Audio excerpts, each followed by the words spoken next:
everybody, Invisible Katana here. I am doing a complete series review for Corpse Princess.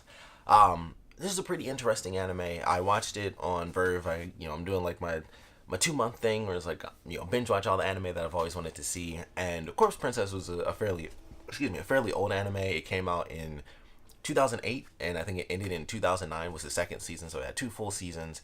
And I guess technically it had like one OVA because they did like here's a random episode that like basically means nothing to the series. But it was interesting, going through it. I'd seen this anime. I saw this anime. I swear it had to be like the first convention I ever went to, which was Youmacon in Detroit, and it was in. I think when I saw it, it had to have been 2011. So I think it was because like the dub was coming out, or it was just because that was when Hulu was like adding anime. So it was like, hey, check out Corpse Princess. So I was like, okay, well, that's pretty interesting. I'll check this out. And then I never did. So I finally saw it on Verve, and I was like, I finally need to like just watch this series. It had two seasons.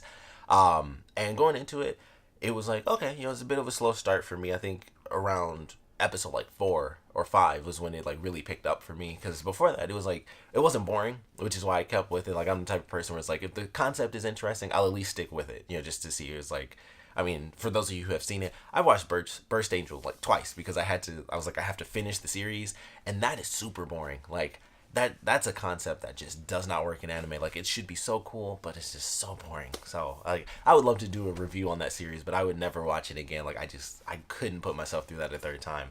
But this wasn't like that. I wasn't like totally bored. It was like, okay, interesting concept. You have, and obviously this would be spoilers because it's the full series, but you have our two main characters, Makina and Ori, and they're going through this process of, one is a Shikabane Hime, who is basically a demon that kills demons, and the other is just this kid who learns about demons and demons that kill demons because his adopted brother is her contracted monk. So they're a team, and he finds out about her where it's like, oh, this, he hears some random noise when he's kind of just in the night. And so he goes and he finds this girl, and it's like, she's got all these bruises and stuff, and it's like, she's dead. Like, he feels her body, and it's like, she's dead.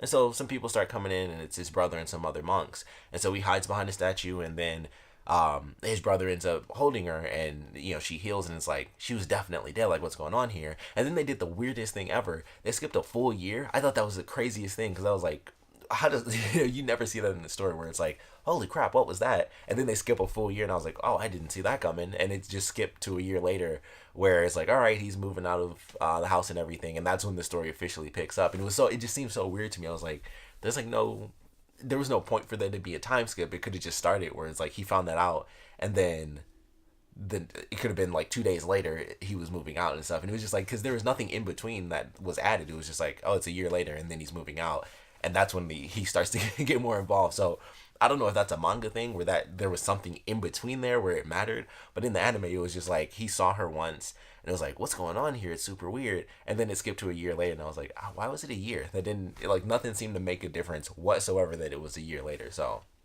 I don't know, that's just weird storytelling if that's how it is in the manga, and there's just like, he saw it and then it skipped a full year. It's like, there's no point in that. But it skips the year, and he's moving out, and that's when things start to get weird, where he ends up running into Makina like all the time. He ends up running into her, and his brother has to like avoid running into him, where it's like, oh crap, he's not supposed to know about this secret life and everything.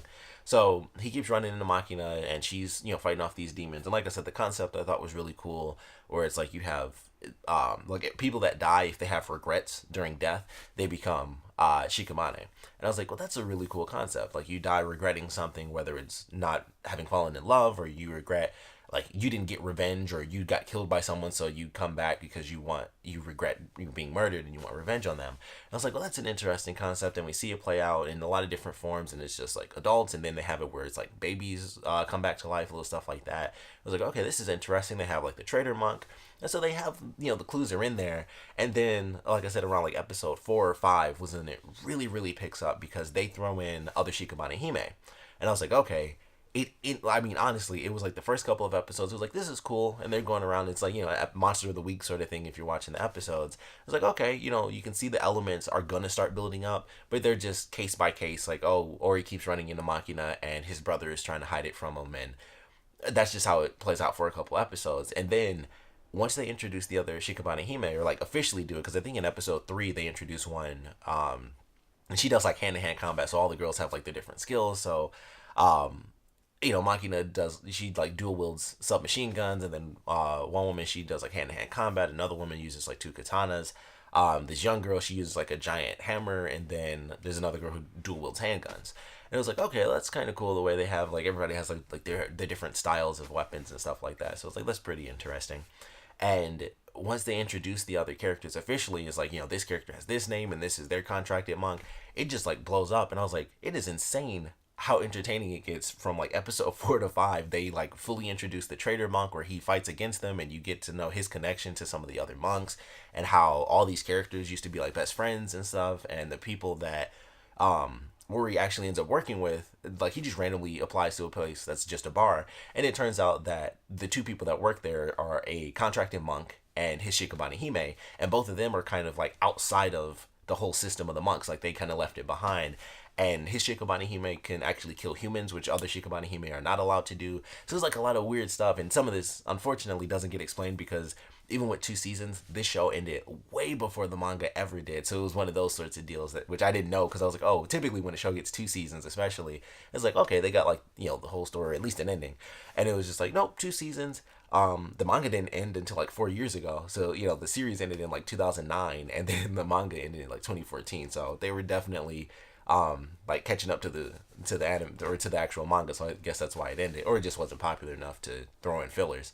But it was really interesting. I was like, okay, going through and getting these revelations of the characters' connections, and the whole deal about the Shikabane or the Shikabane Hime is like you kill 108 demons and then you get to go to heaven. And that was like the whole thing for the whole series until like the end of season 2, where it's revealed that when a Shikabane Hime kills 108 demons, they just go crazy and they become like a super like all powerful Shikabane Hime. And basically what normally happens is the monks come in and it's like, okay, they lied to all the other contracted monks, and it's like, yeah, your Shikabane Hime, she made it, she killed her 108, and then she went to heaven, but actually we lock all of them up in like this crazy place, and we seal them in these coffins for eternity. And I was like, that's insane, that's kind of cool. This has been the concept the whole time, where it's like, these girls are fighting to go to heaven, where it's like, they come back with these regrets, and it's like, all right, well, I want to, go to heaven, but I also want my revenge, or, and to grow or whatever that I didn't, whatever I'm regretting, I want to solve that problem as well. And it was just crazy getting that reveal at the end of towards the end of the series, and they talk about why, because I did wonder this a lot, and I think this was the creator, because as someone who writes, I know how this goes, but like you make something happen, and then you're like, I don't know what the answer is, and then you just make it up later. And I think that's what happened, because they don't explain it until season 2 as to why only women are Shikabane Hime, because I was like, there are no guy Shikabane Hime, like what's the deal with that? So I was wondering for like most of the series, and then like at the end, it was like within the last 3 episodes, they get to like the first woman that was ever Shikabane Hime, and they explain like the original monk that made made a Shikabane Hime, he did it because he was bringing his daughter back to life. And I was like, okay. And the reason that there are only women between a certain age range is because he was doing that to bring his younger daughter back to life, and no one could figure out how to change the formula, and that's why it was only women, and of course between a certain age. I was like, okay, that's pretty interesting, because I was waiting for that answer. I'm like, is it just anime style, just hot battle chicks? Like, is that the point? Because that's anime. That can be, there doesn't need to be an answer.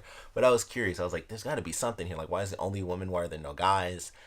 There's only like one actual female monk, which I thought was kind of cool, because we don't see any other female monks.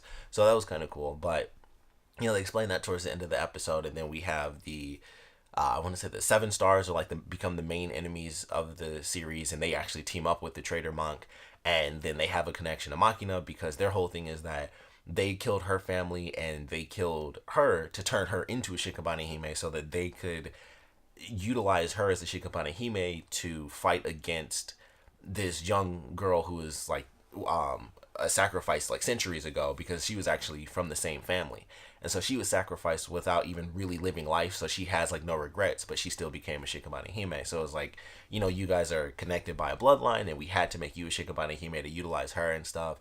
So it was an interesting story how that all played out, and her trying to get her revenge on them, and Ori taking over for his brother because he dies, which I figured was going to happen based on the way, I think it was the ending made it super obvious. Like, there's some stuff that happens, and I was like, I'm pretty sure his brother's gonna die, and that's why he ends up taking over. And of course, that's what happens, and so they have that connection. But It was cool. Ultimately, I thought it was a pretty fun 2 seasons. Overall, I think it was a cool series. I'm definitely interested in checking out the manga now because I was like, I really think it just skyrocketed. Like I said, once it hit like 4 or 5, and they were like, here's the other Shikabane Hime officially. Here's the Traitor Monk, and they get into like the first big battle.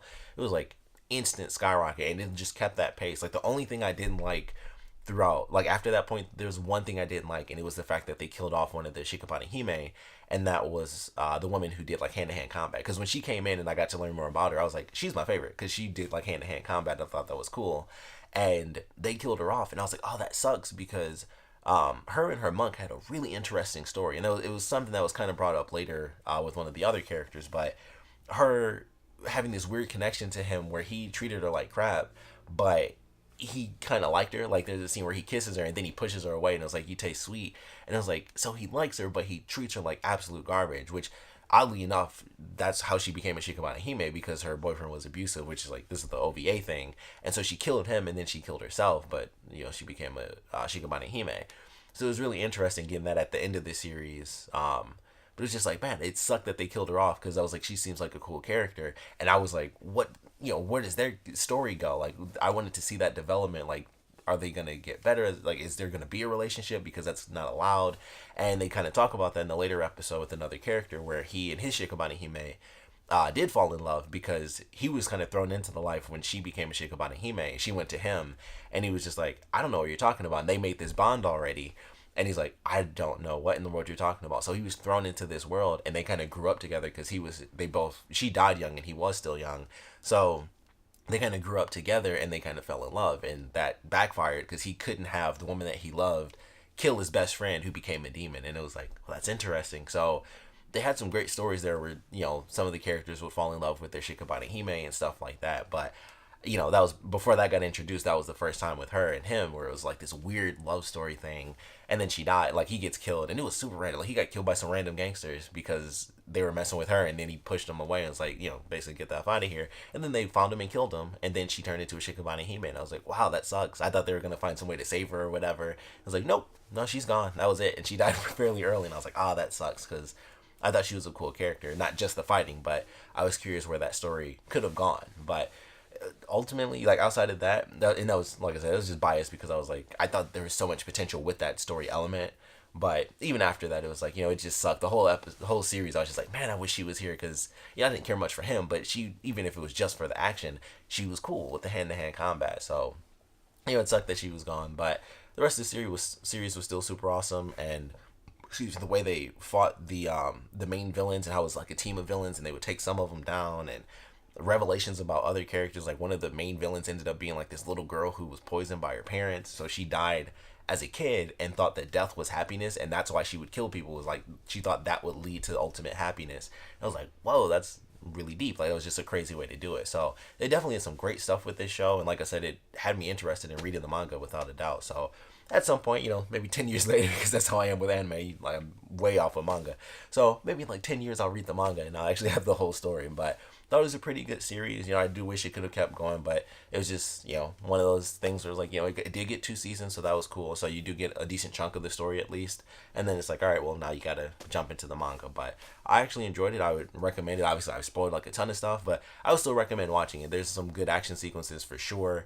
The deeper, like the actual full details of some of the story elements are great, even if you chose to watch this. Like I said, obviously full series, so there's spoilers, but I enjoyed this series. If you have seen it, I would love to know what you guys thought about it, so please comment below. Let me know your favorite parts about the series, your least favorite parts about it. If you read the manga, do you think I should pick it up and go through the rest of the story? I probably will in general, just because I like what I saw in the anime, so that typically leads me to rating the manga if it's, kind of one of those things. But I really enjoyed it. Like I said, I would recommend it even with my spoilers. I would still say, kind of go through, maybe watch it with a buddy for the first couple, so you can just like laugh about it or just talk over it and get through those first couple of episodes. And then once it really kicks in, because like I said, it wasn't boring, and it was just like, okay, it's kind of okay, but not much is really happening because you see all the seeds, but they aren't connecting yet. So you're just like, okay, you're like instantly waiting for it, and you're enjoying the concept, but you're just instantly waiting for everything to like gel. And then once it does, it's like, yep, this is as awesome as I was expecting it to be. And that's kind of why you're just like, the first couple, you're just like, I'm just waiting for that awesome stuff, and then it definitely comes, and then it just stays like it's great the whole way through once all the elements officially come together. But like I said, I would recommend it. Would love to know what you guys thought about the season as a whole. If I should, definitely pick up the manga. So please put your comments down in the comment section below. And of course, thanks for watching.